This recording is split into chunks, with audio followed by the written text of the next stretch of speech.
So, needless to say, Vlogmas was a flop. Let's get into it.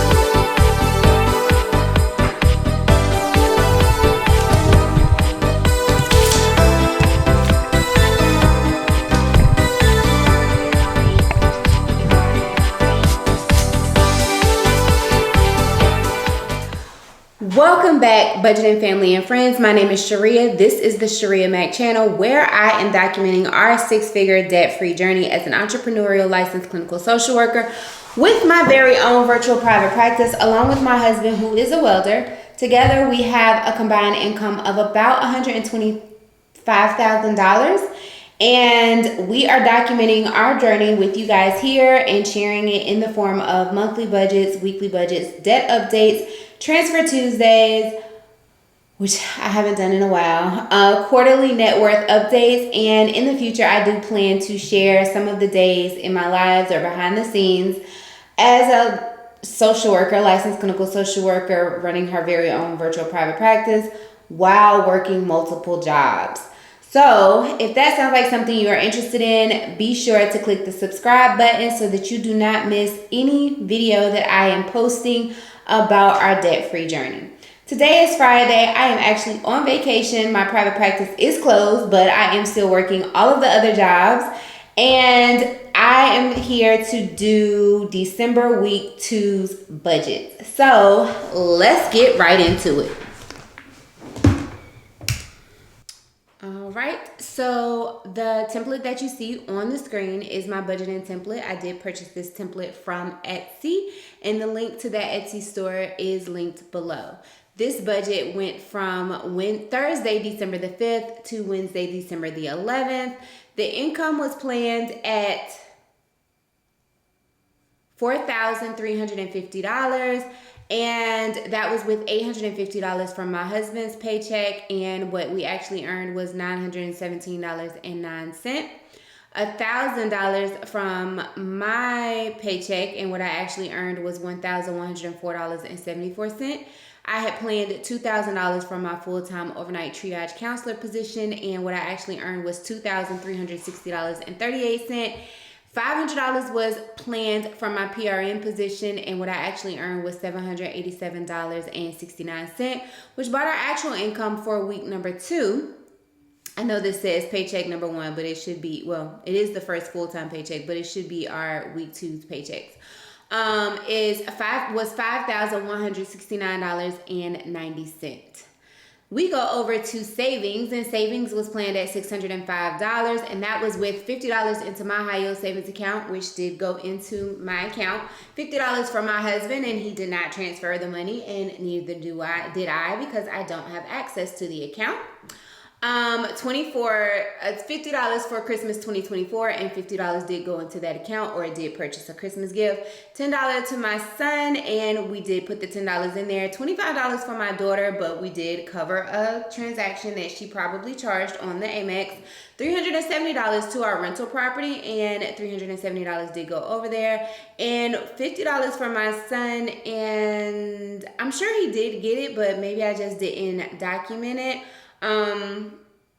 And we are still paying for his barber school. So what we actually saved for the second week in December was $480. We go over to bills for this week, and bills were planned at $342.99. That was with $333 in mortgage payments, and $332.99 did come out. And Apple Storage was supposed to come out, and I'm almost certain that it did come out. It probably came out early. So let me go back and see why I didn't log that, or if it just did not. Yeah, it should have computed, but I'm certain that we did pay that. So I'm gonna go ahead and say that the bills did total $342.99. Some of the formulas in this template are starting to get old or just not working right. I have to check and see if there's an update. Well, actually, I'm probably not, because I have my own template now. So I will start to budget out of that template as well. The actual spend was, or our actual expenses came up to $1,126.02. So we had planned $150 for groceries. We spent $77.70. $155 for gas, and we spent 3002, and that's still not accurate because I put gas in my car. Zero for beauty maintenance, zero for boys hair, 143.26 for toiletries, zero for household, $117.02 on fast food, zero for date night, zero for spend for me or my husband, $89.98 in miscellaneous, $314.80 in tithe, $153.24 in car parts, and $200 in home projects. We transitioned over to debt. Debt payments for the second week in December were planned at $1,316.71. And that was with so we still, like I share in every video, we keep the minimum payments on cards in the budget, even though we do not have a balance on those cards. To snowball that amount, to be aware of what we can snowball into other payments. So $46.03 is the minimum payment on a Carnival Barclays, but we don't owe a balance. And then $40 is the minimum payment on the Amazon American Express, but we don't owe a balance there. So that was snowballed into the Platinum American Express, and we paid $96.68, which was what we ended up charging for the month, and we paid the statement balance.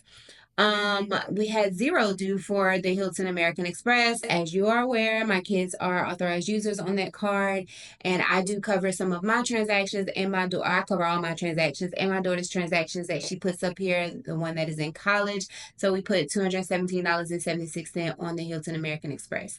When it comes down to my car, the car payment is $184, and I was able to apply $2,273.22 towards the principal of my car. And the HELOC, which is this home equity line of credit, is $348, and we paid $350. And then we do owe a balance on the Amazon Chase. That was $602, and I paid $603, which brought our debt payments for the second week in December to $3,540.66. We transitioned over to the budgeted versus the actual. The income was planned at $4,350. What we actually earned was $5,169.90. Income saved was planned at $605, and what we actually saved was $480. The income spent, which is always the combination of bills and expenses, was planned at $957.99. We actually spent $1,459.01, and the debt paid was planned at $1,316.71, and we paid $3,540.66. We had a planned remaining balance of $1,470.30 with an actual leftover balance of a negative $181.90, which is not correct.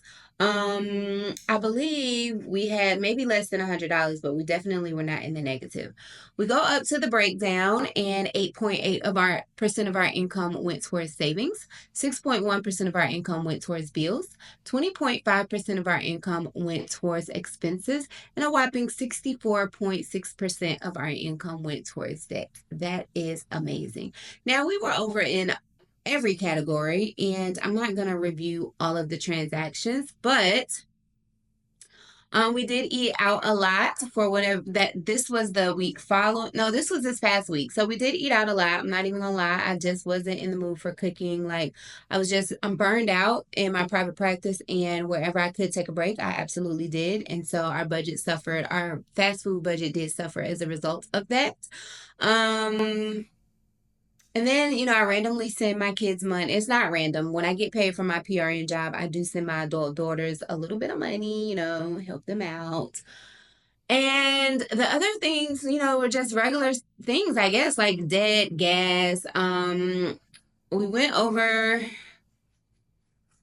See, it says I saved $50. I don't know why it's not up here for the 6, but it says I saved probably because no, there's a formula in his box, so I'm not sure. But anyway, yes, I did put the $50 in my son's account. Um, I don't know, like fast food really just took us out. Groceries.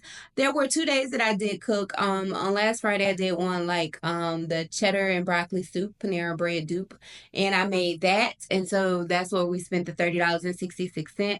I'm not sure about the $47.04, but it is what it is. I definitely do want to clean the budget up more in 2025 or like immediately because I want to be able to pay off my car sooner rather than later. Um, but yeah, that is it for December week two's budget. Thank you so very much for watching. Please be sure to come back next week for December week three's budget, as well as my debt update for November. If I haven't already done it, I think I did. Um, and then my 2025 income goals. Also, let me know how your budget was looking for the past week if you do budget weekly, or how your monthly budget is going thus far. Thank you so very much for watching. If you have not already subscribed, please consider subscribing, and I will catch you in the next one. Bye for now.